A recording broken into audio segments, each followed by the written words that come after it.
21 जून 2025 योगिनी एकादशी के दिन चुपचाप गाय को खिला दें। एक छोटी सी चीज 1 महीने के अंदर करोड़पति बन जाओगे। नमस्कार दोस्तों, स्वागत। आज हम आपको ऐसी दुर्लभ जानकारी बताने जा रहे हैं। योगिनी एकादशी का व्रत पापों से मुक्ति पाने के लिए रखा जाता है। अगर आप योगिनी एकादशी के दिन गाय को एक चीज खिला देते हो तो आपकी जन्मों जन्मांतर के पाप हमेशा के लिए समाप्त हो जाएंगे। वास्तव में अगर आप योगिनी एकादशी के दिन अगर आप यह उपाय कर लेते हो तो यकीनन आप पर श्री हरिविष्णु और माता लक्ष्मी की असीम कृपा होगी और आप धनवान बन जाओगे। आप धनवान ना बने तो मुझे बताना दोस्तों, मैं सौगंध खाता हूं। बस जो उपाय आपको बताया जाए वह उपाय कर लेना। चलिए जानते हैं। योगिनी एकादशी के दिन चुपचाप गाय को खिला दे। ये एक छोटी सी चीज करोड़पति भी अरबपति होंगे। सभी संकट और आसान से मुक्ति, मृत्यु, दंड, पितृदोष तुरंत होगा। पूरे साल आपके भरे रहेंगे। अन्य धन के भंडार यूं कहें कि आपकी 7 पूछतें तक करेंगी। रूपों पैसों पर राज बैंक बैलेंस बढ़ता चला जाएगा। आपके घर में वेतन है वह कभी खर्च नहीं होगा और बढ़ता ही जाएगा। सभी दुख दर्द संकट कष्ट दूर हो जाएंगे दूर, और सभी सुख आपके कदमों में आ जाएंगे। सभी सुख आपके कदम चूमेगी। यदि आप यह एक छोटी और खास चीज चुपचाप गाय को खिला देते हैं तो तत्काल गरीबी आपके जीवन से खत्म हो जाएगी। योग से राजा बन जाता है और 33 कोटि देवी देवताओं को धारण करने वाली गौ माता की असीम कृपा व्यक्ति पर आजीवन बसती है। व्यक्ति के घर में कभी भी अन्य धन वस्त्र की कमी नहीं होती। अन्य धन के भंडार व्यक्ति के घर में भरे रहते हैं। योगिनी एकादशी के दिन गाय का यह उपाय करने से व्यक्ति के जीवन से तत्काल गरीबी खत्म हो जाती है। तो दोस्तों, कौन कौन से बेगौ माता से जुड़े खास और महत्वपूर्ण उपाय हैं जिन्हें यदि योगिनी एकादशी 2025 के दिन कर लेते हैं? तो दोस्तों, गाय का उपाय बताने से पहले मैं आपको योगिनी एकादशी पूजा के बारे में थोड़ा सा जानकारी दे देता हूं कि योगिनी एकादशी कब है और इस महीने में किस तारीख को है। तो इस वर्ष योगिनी एकादशी 21 जून 2025 को पड़ रही है। योगिनी एकादशी के दिन आपको पवित्र नदी में स्नान करना है। इस दिन सभी वक्त जान श्री हरि विष्णु तथा माता लक्ष्मी की पूजा करने के साथ साथ गौ माता की पूजा अवश्य ही करते हैं और गौ माता को कुछ न कुछ जरूर ही खिलते हैं। इससे मनुष्य के जन्मों जन्म अंतर के पाप हमेशा के लिए नष्ट हो जाते हैं। जिस प्रकार महाकुंभ पड़ा हुआ था, काफी श्रद्धालु वहां पर अपने पापों को धोने के लिए गए थे, उसी प्रकार यह एकादशी पापा को नष्ट करने के लिए यह बहुत ही चमत्कारी एकादशी होने वाली है दोस्तों। जिस दिन का इंतजार दुनिया भर के हर पंडित, एस्ट्रोलॉजर और हर हिंदू भाई हैं को रहता है, वह दिन अब आ गया है। दोस्तों, आपकी जानकारी के लिए बता दें, हिंदू धर्म में योगिनी एकादशी बहुत ही धूमधाम से मनाई जाती है। इसमें सबसे पहले भगवान विष्णु की पूजा की जाती है, माता तुलसी की पूजा की जाती है, देवी देवताओं की पूजा की जाती है और जो भोग बनाया जाता है वह विष्णु और माता लक्ष्मी और उनकी विधि विधान से पूजा की जाती है। गौ माता की पूजा की जाती है। लेकिन इनमें सबसे ज्यादा महत्व योगिनी एकादशी का माना जाता है। शास्त्रों में, वेद पुराणों में साफ साफ लिखा हुआ है, एकादशी श्री हरि विष्णु और माता लक्ष्मी जी का आशीर्वाद प्राप्त करने का सबसे सुनहरा दिन होता है। इस दिन भगवान विष्णु माता लक्ष्मी जी बहुत ही ज्यादा प्रसन्न मुद्रा में होते हैं और अपने दोनों हाथों से अपने भक्तों पर कृपा बरसाते हैं। एक तरफ दोस्तों मान्यता है, होली के दिन जो सूर्य होता है वह अन्य दिनों के मुकाबले सबसे ज्यादा प्रकाशमान होता है, क्योंकि इस दिन योगिनी एकादशी के दिन भगवान विष्णु और माता लक्ष्मी की पूजा की जाती है और सूर्य देवता को आगे दिया जाता है। महिलाएं योगिनी एकादशी का व्रत रखती हैं। दोस्तों, अगर आप नहीं जानते तो आपकी जानकारी के लिए बता दें, एक व्यक्ति की कुंडली में अगर चंद्र ग्रह की स्थिति अच्छी है तो उसे व्यक्ति का भाग्य हमेशा उसका साथ देता है। वह व्यक्ति जिस कार्य को भी शुरू करता है उसे कार्य में उसको सफलता प्राप्त होती है। इसीलिए योगिनी एकादशी को हमारे हिंदू धर्म में बहुत ही ज्यादा विशेष और खास महत्व दिया गया है। आप लोगों की जानकारी के लिए बता दें, योगिनी एकादशी के दिन 52 तरीके के शुभ योग बन रहे हैं। कहीं सालों के बाद सूर्य का प्रकाश इतना प्रकाशमान होगा जितना कभी नहीं हुआ। क्योंकि चैत्र महीने में साल का पहला सूर्य ग्रहण लगने जा रहा है। 130 साल में ऐसा दुर्लभ संयोग बनने जा रहा है। लक्ष्मी योग, ग्रह योग, नक्षत्र योग, अमृत सिद्धि योग जैसे शुभ योग का निर्माण हो रहा है। योगिनी एकादशी के समय में पूरे दिन का व्रत करना चाहिए। योगिनी एकादशी दिन श्री हरि विष्णु और माता लक्ष्मी का आशीर्वाद प्राप्त होता है। एकादशी तिथि के दिन ब्रह्म मुहूर्त में सोकर नहीं उठ सकते हैं, किसी पवित्र नदी में जाकर स्नान नहीं कर सकते हैं, पूरे दिन का व्रत नहीं रख सकते हैं। वैसे तो दोस्तों, योगिनी एकादशी के दिन स्नान और प्रातः का विशेष ही महत्व होता है, लेकिन इस दिन अगर आप ज्योतिष शास्त्र, तंत्र शास्त्र के अनुसार एक गाय वाला उपाय विधि विधान से कर लेते हैं, तो इस उपाय को करने के बाद साक्षात आपको भगवान विष्णु और माता लक्ष्मी वह असीम आशीर्वाद, श्री हरि विष्णु की कृपा से आपके नवग्रह आपका साथ देना शुरू कर देंगे। आपके राहु केतु की दशा अच्छी हो जाएगी, क्योंकि एक व्यक्ति के जीवन के भाग्य का राहु केतु का नियंत्रण श्री हरि विष्णु के हाथों में होता है। दूसरी तरफ इस उपाय को करने के बाद आपके जीवन में धन आना शुरू हो जाएगा। आपके जीवन में जो धन आएगा उसमें वृद्धि होगी, वर्षा होगी। आपको अपने जीवन के समस्त प्रकार की आर्थिक कष्टों से मुक्ति मिल जाएगी। क्योंकि दोस्तों, अगर भगवान विष्णु और माता लक्ष्मी एक व्यक्ति को आशीर्वाद देती है, उस व्यक्ति को करोड़पति बनने से दुनिया की कोई भी ताकत नहीं रोक सकती है। अब आप सोच रहे होंगे कि गाय को ऐसा क्या खिलाने से और ऐसा क्या उपाय करने से आपको भगवान विष्णु और माता लक्ष्मी का आशीर्वाद मिल सकता है।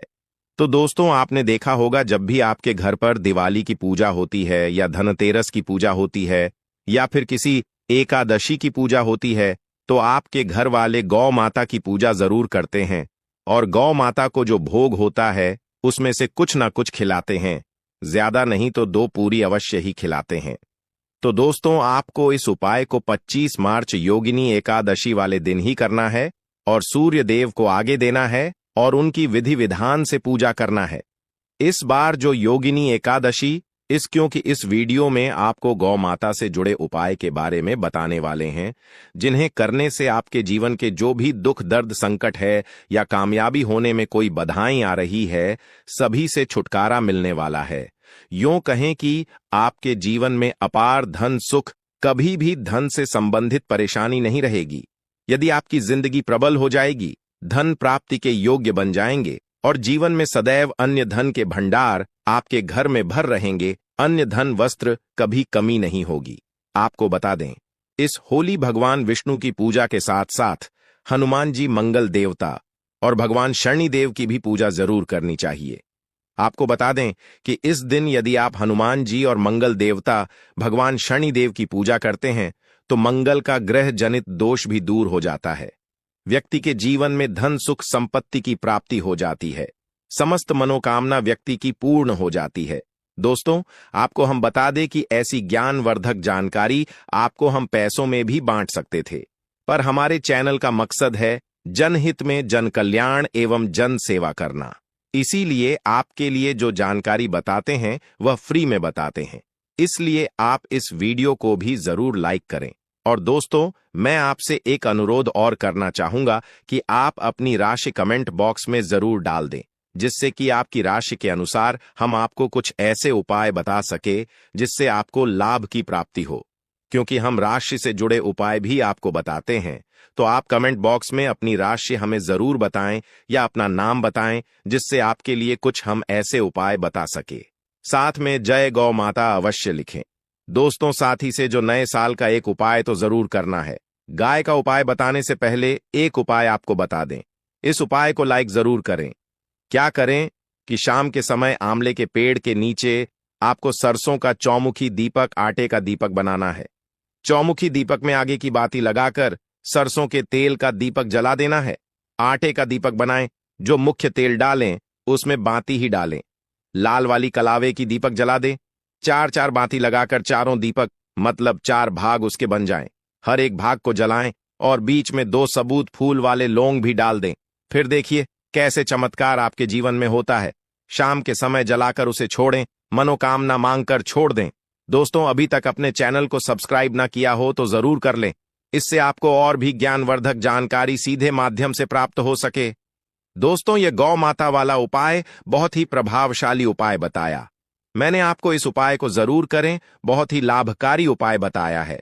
बहुत ही आपको लाभ देगा यह उपाय। और अब बात करें गौ माता से जुड़े कौन कौन से उपाय आपको इस दिन मतलब गाय से जुड़े, जिन्हें करने से व्यक्ति को 7 पीढ़ियों तक बैंक बैलेंस की कमी नहीं होती, दुख दर्द संकट कष्ट दूर हो जाते हैं और सभी सुख व्यक्ति के कदमों में आ जाते हैं।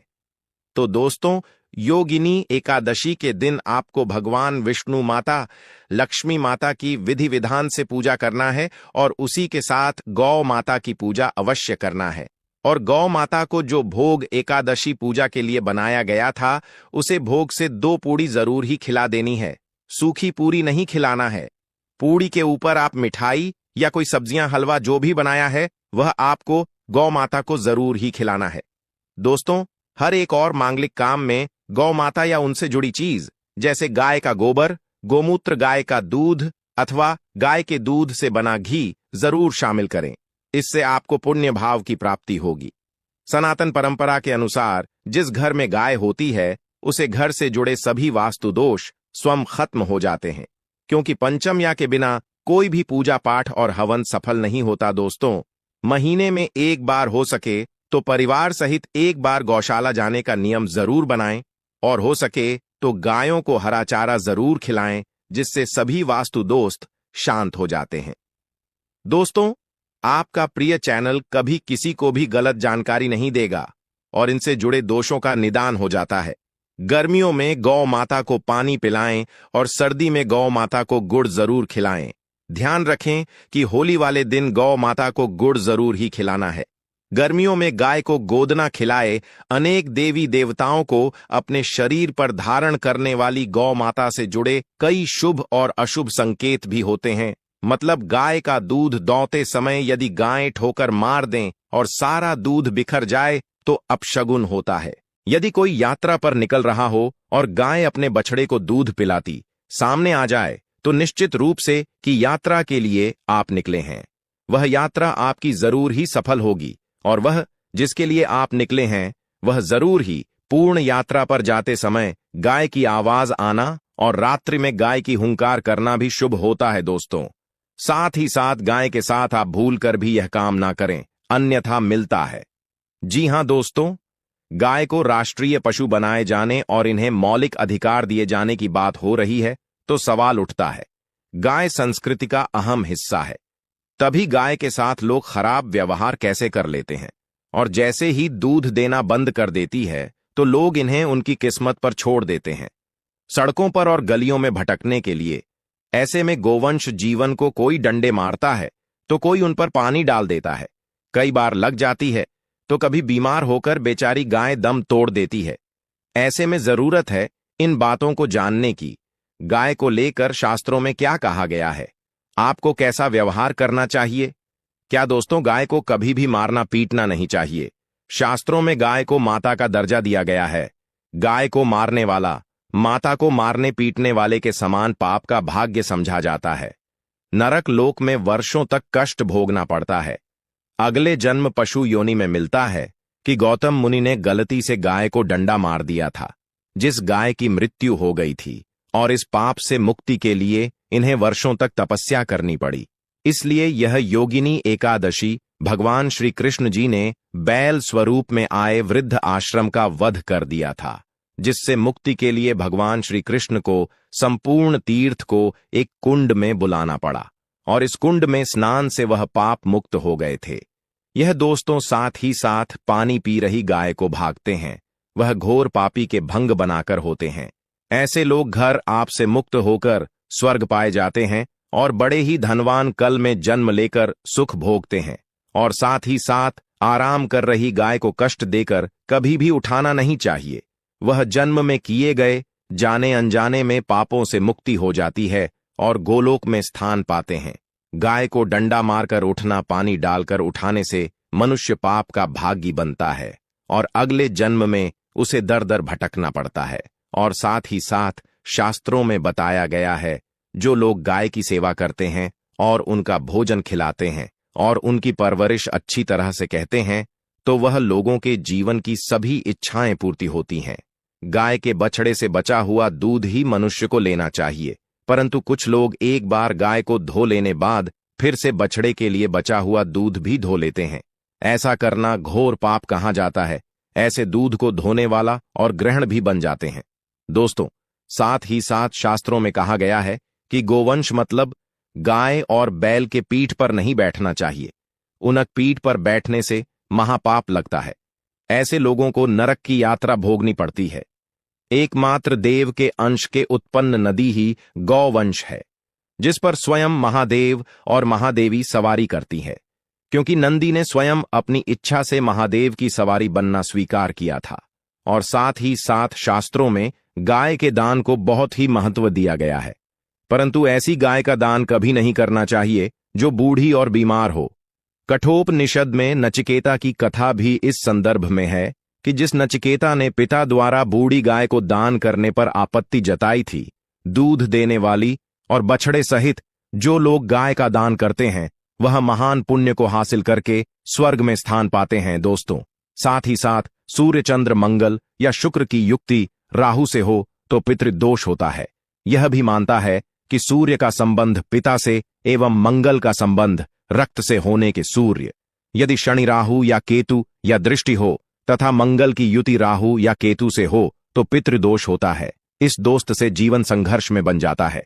यदि पितृदोष हो तो गाय को प्रतिदिन या किसी भी एक एकादशी के दिन रोटी, गुड़, चारा आदि खिलाने से पितृदोष। दोस्तों, हर एक और मांगलिक काम में गौ माता या उनसे जुड़ी चीज जैसे गाय का गोबर, गोमूत्र, गाय का दूध अथवा गाय के दूध से बना घी जरूर शामिल करें। इससे आपको पुण्य भाव की प्राप्ति होगी। सनातन परंपरा के अनुसार जिस घर में गाय होती है उसे घर से जुड़े सभी वास्तु दोष स्वयं खत्म हो जाते हैं। गाय के ऊपर जो कुबड़ होती है वह बृहस्पति गुरु है। अतः जन्मपत्री में यदि बृहस्पति अपनी नीच राशि मकर में हो या अशुभ शिवलिंग में जा रहे हों और सामने से गौ माता आई हुई दिखाई दे तो गौ माता को अपनी दाहिनी ओर से जाने देना चाहिए। आपकी यात्रा जरूर ही सफल होगी। और साथ ही साथ यह संकेत भी जान ले, यदि आप यात्रा पर जा रहे हैं और सामने आपके गाय पड़ जाए अथवा अपने बछड़े को दूध पिलाती हुई सामने गए दिखाई दे जाए तो समझ जाना कि वह यात्रा आपके लिए जरूर ही सफल होगी। और साथ ही साथ जिस घर में गाय होती है उसमें वास्तु दोष स्वत ही खत्म हो जाता है। और आप भी रोटी बनाएं, प्रतिदिन ताजी रोटी ही बनाएं। गाय को अगर आपने रोटी बनाई है तो कोशिश करें कि उसे रोटी को आप तुरंत ही गाय को खिला दें। अगर आप उसे रोटी को रख देंगे और उसे रोटी को अगले दिन देंगे तो वह रोटी बंसी मानी जाएगी। गाय को कभी भी बासी रोटी ना दे, इसे घर में नकारात्मक ऊर्जा वास करती है और आपकी बिल्कुल भी नहीं बनेंगे। इससे आपके घर में हमेशा दर्द देवता का वास रहेगा और आप जिस भी उसे काम में आपको हमेशा असफलता ही हाथ लगेगी। इसलिए कोशिश करें गाय को रोजाना ताजी रोटी बनाकर खिलाएं। बासी रोटी गाय को ना दें और साथ ही साथ सड़ी गली चीज गाय को नहीं खिलानी चाहिए। कि घर में कोई फल है, कोई सब्जी है, सड़ जाए तो लोग क्या करते हैं, गाय को देते हैं। नहीं, ऐसा नहीं करना चाहिए। ऐसा करने से यदि आप गाय को खिलाते हैं तो और आपके भाग्य बन जाते हैं। और साथ ही साथ आप आटे की 11 लोई यहां बनाकर उनके ऊपर हल्दी लगा करके इसके बाद गाय को खिलाएं। हर एक लोही को मिला दे, माता गाय की आप चरणों की स्पर्श करें। या दोस्तों, ऐसा करने से आपके समस्त काम बनने लगेंगे। जो 2 हक का समय चल रहा है वह भी खत्म होगा। आपके जीवन में खुशियां ही खुशियां होंगी। और एक बार आप 7 बार गाय की परिक्रमा भी कर लें तो आपके समस्त कम होंगे। और साथ ही साथ आप गाय को जब भी रोटी दे, रोटी पर या तो आप थोड़ी हल्दी लगा ले, अगर अच्छा ना हो तो आप थोड़ा रख सकते हैं, थोड़ा घी रख सकते हैं। या दोस्तों, गाय को कभी भी सूखी रोटी ना खिलाए। सूखी का मतलब गए रोटी रखें, उसे पर कुछ ना कुछ रख कर खिलाए। हल्दी रख ले मिश्री की या जो भी रख ले, मतलब खाली रोटी नहीं खिलानी। इस बात का जब भी आपको शुभ फलों की प्राप्ति होगी। जी हां दोस्तों, उपाय कुछ बातें जिन्हें आपको ध्यान में जरूर रखना चाहिए। या दोस्तों, वीडियो अच्छी लगी हो, वीडियो को लाइक करें, ज्यादा से ज्यादा अपने दोस्तों में शेयर करें। नया योग टीवी चैनल पर नए हैं तो आपको इतनी ज्ञानवर्धक जानकारी प्रदान करता है, तो आपका भी यह विशेष रूप से कर्तव्य बनता है कि आप नया योग टीवी चैनल को अवश्य सब्सक्राइब करें और दोस्तों कमेंट बॉक्स में जरूर लिखें जय श्री विष्णु भगवान, जय श्री कृष्णा, जय गौ माता जरूर ही लिखें।